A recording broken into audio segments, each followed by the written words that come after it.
এই নিন মহারাজ, এই ঘোড়া চোরকে ধরে নিয়ে এসেছি।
মহারাজ, বলো যুবক, তুমি তোমার আপন দলের কিচ্ছা তুমি বলো। কিচ্ছা শোনার জন্য যে আমার মনটা ছটবট ছটবট করছে, বলে যাও, তুমি তোমার আপন দলের কাহিনী বলে যাও। মহারাজ, আমার কিচ্ছা শুরু করার আগে আমার 3টি শর্ত ছিল। বলো যুবক। আমার শর্ত ছিল, আমার কিচ্ছা শুনে কেউ কাটতে পারবে না, আমার কিচ্ছা শুনে কেউ হাসতেও পারবে না, আমার কিচ্ছা শেষ না হওয়া পর্যন্ত কেউ এখান থেকে না যুবক না, সকল সত্যই মেনে তো আমরা দরবারে সেই উপস্থিত হয়েছি। বলে যাও, বলে যাও, তুমি তোমার জীবন কাহিনী বলে যাও। এক দেশে ছিল একই রাজা। ওই ধর্মপুর রাজ্যে ছিল এক রাজা, তার নাম ছিল রাজা ধনপতি। তার 2টি সন্তান ছিল, আপন আর দুলাল। বলে যাও যুবক, বলে যাও, তোমার কিস্সার সঙ্গে যে আমার জীবন কাহিনীর হুবহু মিল রয়েছে। যুবক, চুপ করে থেকো না, তুমি বলে যাও, তুমি তোমার জীবন কাহিনী বলে যাও। আপন আর দুলালকে নিয়ে রানী আর রাজা খুব সুখে ছিল। হঠাৎ একদিন রানী অসুস্থ হয়ে পড়ল। রানী অসুস্থ থাকাতে মহারাজকে বলল, মহারাজ, আমার মনে হয় আর সময় নেই, আমার মনে হয় ওই স্বর্গে যাওয়ার সময় চলে এসেছে। আমার আপন আর দুলালকে আপনি একটি বারের জন্য ডেকে আনুন। বলে যাও, বলো যুবক, তোমার কিস্সা যতই আমি শুনছি, যতই আমার মনটা ছটফট করছে তোমার কিস্সা শোনার জন্য। বলে যাও যুবক, তুমি চুপ করে থেকো না। রানী রানী সেনাপতি মীর কাসেমকে ডেকে বলল, ওরে সেনাপতি মীর কাসেম, তুই তুই আমার ছোট ভাই, আমার আপন আর দুলালকে আমি তোর হাতে তুলে দিয়ে গেলাম। ওদেরকে তুই লেখাপড়া শিখিয়ে মানুষের মতো মানুষ করে তুলিস। তারপর মহারাজকে ডেকে বলল, মহারাজ, আমাকে আমাকে ছুঁয়ে আপনি প্রতিজ্ঞা করুন মহারাজ। আপনি আমার দুটি শর্ত রাখবেন। মহারাজ বলল, হ্যাঁ হ্যাঁ রানী, আমি তোমাকে ছুঁয়ে প্রতিজ্ঞা করলাম, তুমি আমাকে আদেশ করো। রানী বলল, মহারাজ, আমার আপন আর দুলালকে কোনোদিন কষ্ট দেবেন না। তারপর আমার আর এক শর্ত হলো, আমি মারা যাবার পর আপনি কখনো দ্বিতীয় দ্বার গ্রহণ করবেন না। বলো যুবক। মহারাজ, আমি আর বলতে পারবো না, আমাকে আপনি ক্ষমা করুন, আমাকে আপনি যেতে দিন। তোমার কিস্সার সঙ্গে আমার জীবন কাহিনী হুবহু মিল রয়েছে যুবক। যতই তোমার কিস্সা আমি শুনছি, ততই যে আমার মনটা বলছে তোমার কিস্সা শোনার জন্য। চুপ করে দাঁড়িয়ে থেকো না যুবক, বলো বলো তাদের বাড়ি কোথায় ছিল? হঠাৎ রানী এইসব কথা বলতে বলতে এই পৃথিবীর মায়া ছেড়ে রানী চিরদিনের মতো চলে গেল। তারপর আপনার দুলাল কাঁদতে কাঁদতে এলো, আমাদের মা কথা বলছে না কেন? মা গো, তুমি কথা বলো, মা তুমি কথা বলো। শত ডাকেও ওদের মাঝে আর সাড়া দিল না। রানীর দাহ শেষ হলো। মহারাজ সেনাপতি মীর কাসেমকে ডেকে বলল, সেনাপতি মীর কাসেম, আমার আপন আরে দুলালকে লেখাপড়া শিখিয়ে মানুষের মতো মানুষ করে দাও। যুবক বলে যাও, যুবক তুমি বলে যাও। সেনাপতি মীর কাসেম বলল, মহারাজ, আমার সেই ছোট্টবেলার এক বাল্য বন্ধু আছে, সে পড়াশোনা করায়। আমার আপন আর দুলালকে আমি সেই মাস্টার মশাইয়ের কাছে রেখে আসবো। তারপর শুনে মহারাজ বলল, ঠিক আছে সেনাপতি, তুমি যাও। আমার নয়নের মণি, আমার বুকের ধন আপন আর দুলালকে গুরুজির কাছে রেখে আসো। ওরা যেন লেখাপড়া শিখে মানুষের মতো মানুষ। তারপর তারপর তারপর তারপরে আমি বলতে পারবো না যুবক, না বলতে পারবো। আমার মন বলছে তোমার কিস্সা শেষ হয়নি। বলে যাও যুবক, তুমি কিস্সা শেষ না হতে তুমি দরবার থেকে যেতে পারবে না। তারপর আপন আরে দুলাল ওদের পিতার কাছ থেকে বিদায় নিয়ে ওদের ভাই মীর কাকা মীর কাসেমের সঙ্গে চলে গেল সেই গুরুজির বাড়ি। গুরুজির বাড়ি গিয়ে আপন আর দুলালকে রেখে আবার চলে গেল। ভালোই ছিল, আপন দুলাল লেখাপড়া শিখতো, খেলাধুলা করতো, ওদের সময়টা ভালোই কাটতো। তারপর তারপর হঠাৎ হঠাৎ একদিন সেনাপতি মীর কাসেম এলো গুরুজির বাড়ি। এসে তার চোখ দুটো ছলছল করছিল।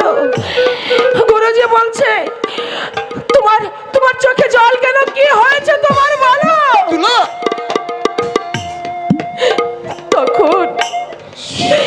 তখন মীর কাসেম বলছে, কি বলছে? ওগো বন্ধু, আমি আমার কথা রাখতে পারিনি বন্ধু। মহারাজ, আমাদের মহারাজ শিকারে গিয়ে আমার সে দ্বিতীয় দ্বার গ্রহণ করেছে। সে ভুল করেছে। বলো যুবক। আমি আপন আর দুলালকে নিতে এসেছি। ওদের ছোট মা এসেছে, ওদের ছোট মাকে দেখানোর জন্য আমি ওদেরকে নিতে এসেছি। আপন বড়, ওর বুদ্ধি ছিল, ও বুঝতে পেরেছিল ওটা ওর নিজের মা নয়। দুলাল তো ছোট ছিল, ও বুঝতেই পারেনি যে ওটা ওর আসল মা নয়। দুলাল তো ভেবেছিল ওর নিজের মা আবার ফিরে এসেছে। দুলাল বলল, দাদা দাদা আমি মায়ের কাছে যাব, আমি মায়ের কাছে যাব। যুবক, আমি আর পারছি না। বলে যাও যুবক। আমি আর বলতে পারছি না। তোমার কিসা শেষ হয়নি যুবক। আমি তো পূর্বেই বলেছি তোমার কিস্সার সঙ্গে আমার জীবন কাহিনী মিল রয়েছে। যতই তোমার কিস্সা আমি শুনছি ততই আমার মনটা বলছে তোমার কিস্সা শোনার জন্য। বলে যাও যুবক, তুমি চুপ করে থেকো না, বলে যাও।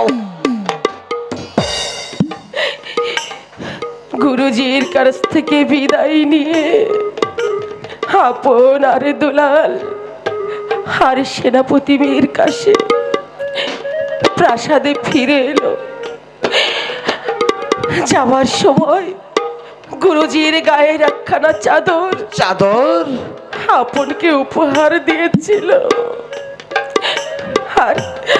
আর দুলালকে দিয়েছিল স্নেহের চুম্বন। তারা দুটি ভাই চলে গেল মায়ের কাছে। দুলাল বলল, দাদা এসো আমরা মায়ের সঙ্গে খেলা করি। কিন্তু আপন বলল, ওরে দুলাল তুই ছোট, তুই মায়ের সঙ্গে খেলা কর, আমি ফুল বাগান থেকে একটু ঘুরে আসি। দুলাল ওর মায়ের সঙ্গে খেলা করতে করতে হঠাৎ আবার আপন এলো। আপন এসে বলল, ওরে দুলাল চল ভাই, আমাদের যে আবার সেই গুরুজির বাড়িতে যেতে হবে। আমরা যে লেখাপড়া শিখে মানুষের মতো মানুষ হওয়ার জন্য ওই গুরুজির কাছে গিয়েছি। চল ভাই আমরা এক্ষুনি আবার গুরুজির বাড়িতে যাই। তারপর গুরুজির বাড়িতে গিয়েছিল। দুলাল কিছুতেই রাজি হলো না। আমি আমার মাকে খুঁজে পেয়েছি, আমি আর যাব না। তুমি যাও দাদা, তুমি যাও। তারপর আপন ওর গুরুজির ওই চাদরটার লোভ দেখিয়ে ওর মায়ের কাছ থেকে টানতে টানতে নিয়ে চলে গেল। যুবক বলো, যুবক বলো। আমি আর পারবো না। বলো যুবক, তুমি বলে যাও।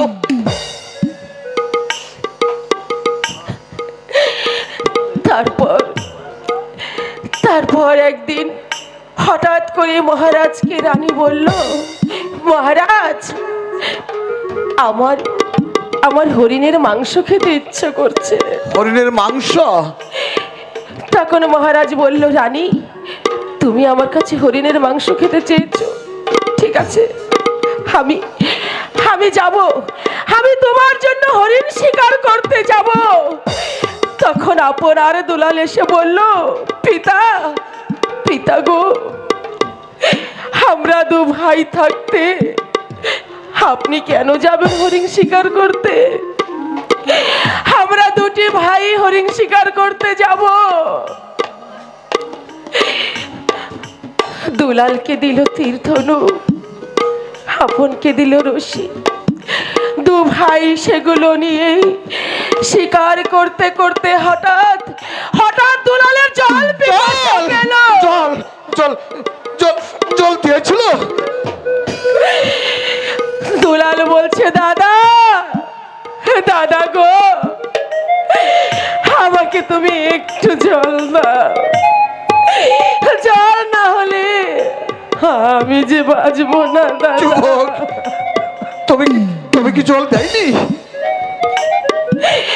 আপন বলল, ওরে দুলাল, হয়তো সম্মুখে দেখা যাচ্ছে মায়ের মন্দির, চল ওই মায়ের মন্দিরে গিয়ে আমি আমি তোকে জল দেব। হাঁটতে হাঁটতে দু ভাই সেই মায়ের মন্দিরে প্রবেশ করলো। আপন মায়ের মন্দিরে ঢুকে কি দেখলো দুলাল তা নিজেও জানে না। হঠাৎ চিৎকার করে বলছে, ওরে দুলাল, তুই আমার কাছে জল খেতে না চেয়ে তুই আমার বুকের রক্ত খেয়ে তোর জল পিপাসা নিবারণ কর। বলো যুবক, তুমি চুপ করে থেকো না যুবক, বলে যাও তোমার জীবন কাহিনী, তুমি বলে যাও। দুই ভাই হাঁটতে হাঁটতে ক্লান্ত হয়ে জঙ্গলের মাঝে শুয়ে পড়ে। দু ভাই মিলে যখন ঘুমিয়েছিল তখন তখন প্রহরী এসে দু ভাইকে বন্দি করে নিয়ে গেল রাজ দরবারে। তারপর রাজ দরবারে গিয়ে ওর পিতা চাবুকের পর চাবুক, লাঠির পর লাঠি, তারপর ওরা অসহায় দু ভাই জানতেই পারলো না যে ওদের অপরাধ কি। এত মিনতি করবার পরেও ওদের ওদের দেখে এতটুকু দয়া করলো না। সেনাপতি মীর কাসেম এসে দেখলো দু ভাই ধুলোয় গড়াগড়ি খাচ্ছে। সেনাপতি প্রশ্ন করলো, মহারাজ মহারাজ, আপনার হাতে চাবুক, ওরা দু ভাই কেন ধুলায় লুণ্ঠিত খাচ্ছে? কি অপরাধ ওরা করেছে? তারপর বলে যাও যুবক, তুমি বলে যাও। তখন তখন সেনাপতি মীর কাসেমকে বলল, জানো জানো এই অমানুষ দুটো কি অন্যায় করেছে, কি অপরাধ করেছে? ওরা দু ভাই মিলে ওদের মায়ের মন্দিরে প্রবেশ করেছিল। সেনাপতি বলছে, সন্তানেরা মায়ের মন্দিরে প্রবেশ করেছে, তাতে তো দোষের কিছু নয়। মহারাজ রেগে গিয়ে বলল, না, ওরা শুধু মায়ের মন্দিরে প্রবেশ করেনি, ওরা ওদের মায়ের কাছে চেয়েছিল প্রেম ভিক্ষা। না, একথা বিশ্বাস করতে আমি পারি না। আর পারবো না, আমাকে ক্ষমা করুন মহারাজ, আমাকে যেতে দিন। বলতে পারো যুবক, এই পৃথিবীর মধ্যে তুমি কাকে হারিয়েছ? বলে যাও যুবক, যার জন্য তুমি কেঁদে কেঁদে পাগলের মতো খুঁজে বেড়াচ্ছ। বলে যাও যুবক, এই পৃথিবীর মধ্যে তুমি কাকে হারিয়েছ?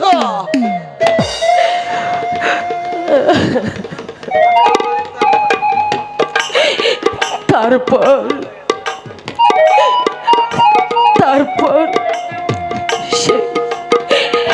সে বলল, আমি এই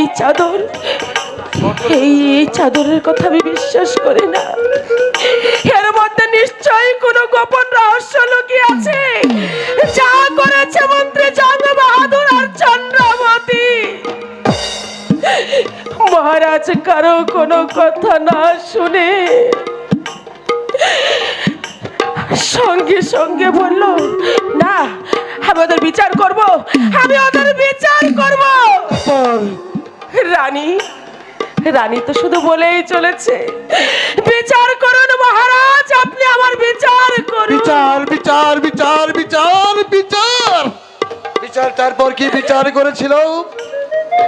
মহারাজ রেগে গিয়ে ডেকে আনলো, কে আছিস, ঘাতককে পাঠিয়ে দে। ঘাতক এসে বলল, মহারাজ, কেন কেন এই মাহারা এতিমে দুটি সন্তানকে আপনি হত্যা করতে বলছেন মহারাজ। আমি ওদেরকে হত্যা করতে পারবো না, আমাকে আপনি ক্ষমা করুন। তারপর বলো যুবক। মহারাজ রেগে গিয়ে বলল, ওরে ঘাতক, তুই আমার বেতনভুক্ত কর্মচারী, তুই আমার কাছে চাইছিস কৈফিয়ত? বলল, না, আমি আপনার আদেশ পালন করতে পারবো না। এই নিন মহারাজ, এই নিন আপনার তরবারি, আমি আর আপনার চাকরি করব না, প্রয়োজন হলে আমি পথে পথে ভিক্ষে করে খাবো, তবু আপনার চাকরি আমি করব না। তারপর ঘাতক চাকরি ছেড়ে দিয়ে চলে গেল। মহারাজ বলল, না না, এবার আমি নতুন ঘাতককে ডাকবো। হ্যাঁ, কে আছিস? নতুন ঘাতককে পাঠিয়ে দে। গুরুজি উঠে বলল, না মহারাজ, আর আপনাকে নতুন ঘাতক ডাকতে হবে না, আমি আপনার দুলালকে শিক্ষা দিতে পারিনি, আমার ব্যর্থতা, ওদেরকে আমি মানুষ করতে পারিনি, তারপর তাই আমি নিজ হাতে আপনার দুলালকে হত্যা করব। হত্যা করেছিল? বলো যুবক, হত্যা তাদেরকে করেছিল, ছেড়ে দিয়েছিল? পিতার কাছ থেকে নিয়ে চলে গেল ওই দক্ষিণে মহাশ্মশানে মা কালীর মন্দিরে নিয়ে গিয়ে ওদেরকে যখন হত্যা করতে লাগলো, তখন মীর কাসেম এসে বলল, মাস্টার, ওদেরকে তুমি হত্যা করো না, ওদেরকে তুমি ছেড়ে দাও। বললো, ওদেরকে আমি ছেড়ে দেবো, আমি রক্ত কোথায় পাবো? বললো, যাও, প্রয়োজন হলে তুমি আমার দেহ থেকে যত রক্ত লাগে নিয়ে নাও। তারপর বলো যুবক।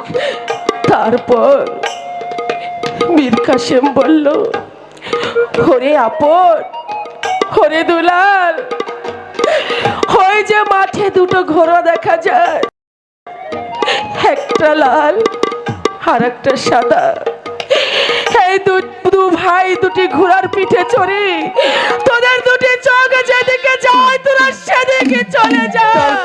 তারপর বলে যাও যুবক। আমার যে কষ্ট হচ্ছে মহারাজ। বলো যুবক, আমি আর তোমার কিসের সঙ্গে যে আমার জীবন কাহিনী মিল রয়েছে, বলে যাও যুবক। তোমার কিসা যতই আমি শুনছি ততই যে আমার ভালো লাগছে। বলো, চুপ করে থেকো না। তারপর দুটি ভাই ঘোড়া নিয়ে ছুটতে হঠাৎ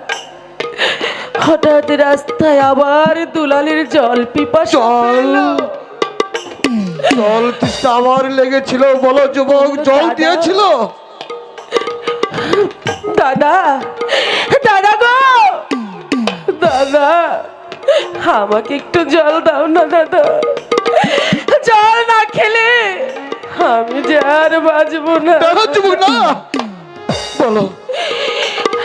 দুলালকে বলল, ওরে আপন, একবার জল খেতেছে, আমাদের হয়েছিল মৃত্যুদণ্ড, আবার জল খেতেছে, আবার কোন বিপদে তুই আমাকে ফেলছে।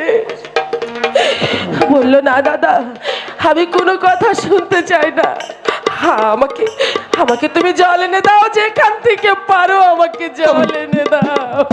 জল দিয়েছিল? দুলালকে গাছের নিচে বসিয়ে আপন গেল জলের খোঁজে। খুঁজতে অনেকক্ষণ অপেক্ষা করলো, আপন আর জল নিয়ে এলো না। দুলাল দাদা বলে চিৎকার করলো, যুবক, দাদা গো, তুমি কোথায় গেলে দাদা? কোথায় গেলে? বলো যুবক, বলে যাও। বলো যুবক, তুমি তোমার কিসে বলে যাও। বলো তুমি কাকে হারিয়েছ?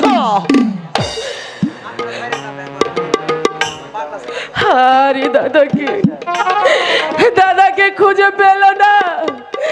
খুঁজতে খুঁজতে সবাই চলে গেল।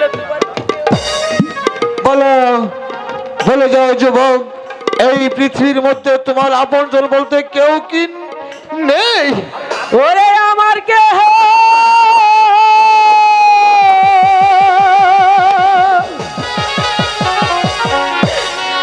নাই রে,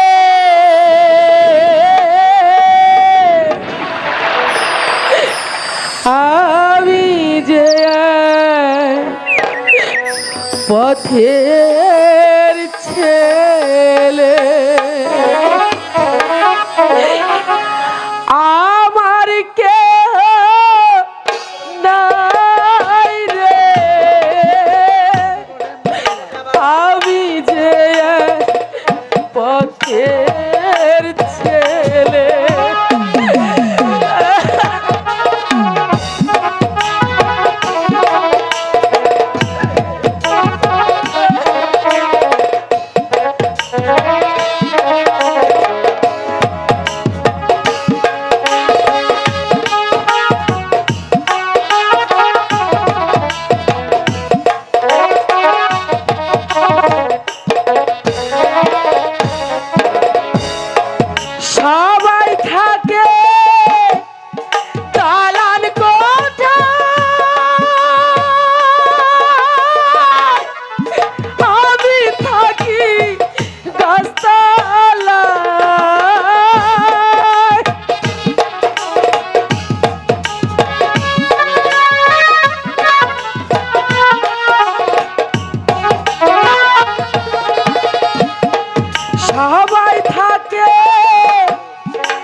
বলো যুবক, তুমি যার কিসে গান তুমি বলছো, বলো দাদার বাড়ি কোথায়?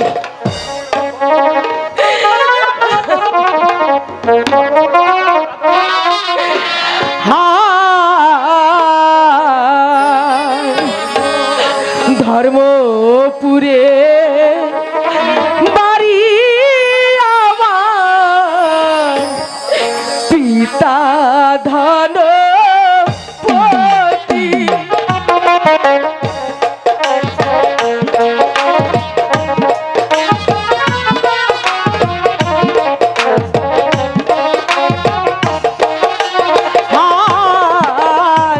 ধর্মপুরে বাড়ি আমার, পিতা ধন। বলো যুবক, বলো তোমার নাম কি?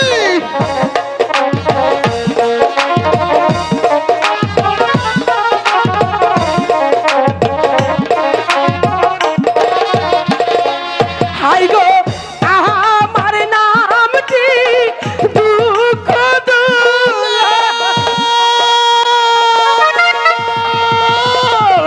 দুলাল, চেয়ে দেখ ভাই দুলাল, এই তো চেয়ে দেখ, আমি তোকে কত জায়গায় যে খুঁজেছি ভাই, তোকে কোথাও পাইনি। চেয়ে দেখ, বিশ্বাস কর, একদিন কাকার কাছ থেকে যুদ্ধ বিদ্যা শিখার জন্য তুই আমার হাতে আঘাত করেছিলি। এই চেয়ে দেখ, তোর হাতে আমার হাতে এখন আঘাত রয়েছে। না, এই পৃথিবীতে আমার কেউ নেই। না, আপনি আপনি হলে এই রাজ্যের রাজা, আমি আমি যে এতিম, এই দুনিয়ায় আপন বলতে আমার কেউ নেই, না, দুলাল, না। কেউ নেই।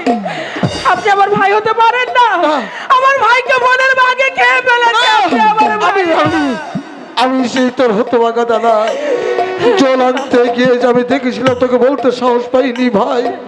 ওসব কথা রেখে একটিবার বিশ্বাস কর, তুই আমার হাতে আঘাত করেছিলি, আঘাতের দাগ এখনো মিশে যায়নি।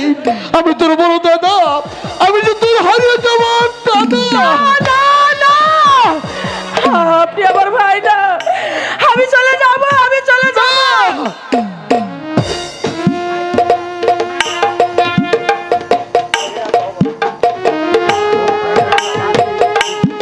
বলো, বলো ভাইরে রাজা হবে তুমি, ভাইরে রাজা হবে তুমি, ভাইরে রাজা হবে তুমি, সত্য তুমি রাজা, তুমি সত্য, তুমি রাজা, তুমি সেনাপতি হব আমি। ভাইরে রাজা হবে তুমি, ভাইরে রাজা হবে তুমি, বড় তুমি রাজা, তুমি বড়, তুমি রাজা, তুমি সেনাপতি হব আমি, ভাইরে রাজা হবে তুমি। না, না, ভাইরে রাজা হবে তুমি, ভাইরে রাজা হবে তুমি। দুলাল, দাদা, দুলাল, দাদা,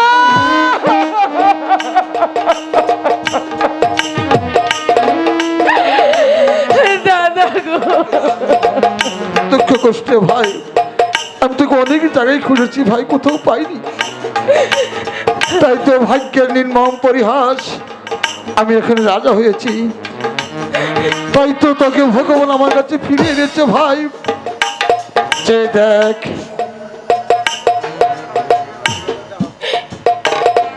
কে কে যাচ্ছে? দাঁড়ান, এই দরবারে ঘোষণা করা আছে, দরবারে পরিচয় নয় দিয়ে দরবার ত্যাগ করতে পারবেন না। দুলাল, দাদা, চিনতে পেরেছিস? এই তো আমাদের সেনাপতি কাকা, আমাদের জন্য সে পাগল হয়ে গিয়েছে। ওগো কাকা, আমরা শত অপরাধ করে থাকি, আপনার কাছে আমরা ক্ষমা চাচ্ছি, কাকা, আপনি আমাকে মার্জনা করে দিন কাকা। আমরা আমরা যে আপনার সন্তান।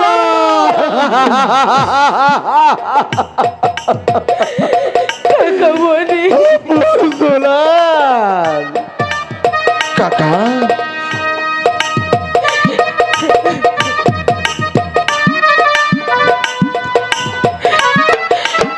দাঁড়ান। কোথায় যাচ্ছেন আপনি? দুলাল, আমাদের শিক্ষা গুরু মাস্টার, ওগো গুরু মশাই, আপনি তো একদিন বলেছিলেন ভগবান যদি তোদের বাঁচিয়ে রাখে তাহলে তোরা আমার সঙ্গে সাক্ষাৎ করিস। তাই তো ভগবানকে আপনার কাছে পাঠিয়ে দিয়েছে গুরু। আপনি পরিচয় না দিয়ে পাষাণের মতো আমাদের ছেড়ে চলে যাচ্ছেন। গুরুজি, গুরুজি,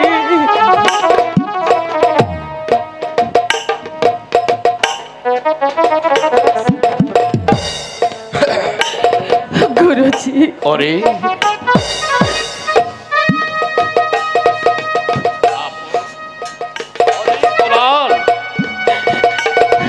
আয় আয় আমার কাছে আয়।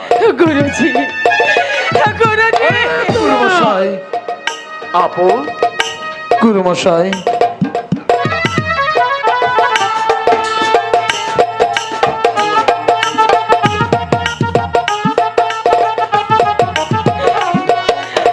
দাঁড়ান, দাঁড়ান বলছি, হাত পা নড়বেন না।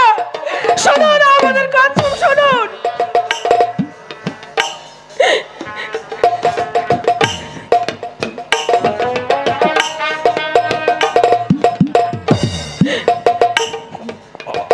দাদা, আমাদের আমাদের আমাদের বাবা, বাবা,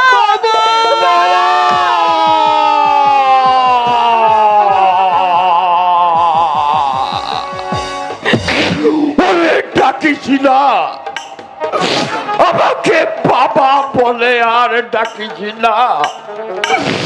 তোদের বাবা ছিল রাজা ধনপতি, সেই ধনপতি মারা গেছে। আজ এই যাকে দেখছিস সে যে হচ্ছে ধনপতির প্রেতাত্মা।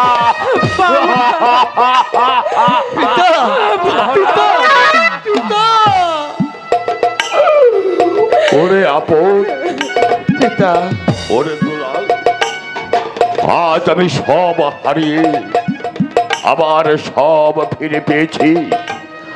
আজ আমার ভুল ভেঙে গেছে। ভুল আমার সেদিনই ভেঙেছিল যেদিন থেকে আমি উল্কার বেগে ছুটে বেরিয়েছি আমার আপন দুলাল, আমার সেনাপতি মীর কাসিম আর মাস্টারের খোঁজে। আজ সবাই আমরা একত্রিত হয়েছি। মাস্টার বঙ্কিমী চন্দ্র মহারাজ, সেনাপতি মীর কাসিম, আমরা সব হারিয়ে আজ আবার একত্রিত হয়েছি। আর দেখতে পাচ্ছ সঙ্গে এক সওদাগর। আমি শুনেছি সেই সওদাগরই নাকি আমার ছোট ছেলে দুলালকে তার বাড়িতে নিয়ে গেছিল। এবার সবাই একসঙ্গে সবাই আক্রমণ করো মন্ত্রী জং বাহাদুর আর বিচক্রী ওই চন্দ্রা দেবীকে হত্যা করে সেই সিংহাসনে বসাবো আমি আমার আপনকে। আর সেনাপতি ঘোষণা করব আমার ছোট ছেলে দুলালকে। চলো সবাই বলো জয় আপন দুলালে, জয় আপন দুলালে, জয় আপন দুলালে। এসো সবাই, এসো। আমাদের রাজ্য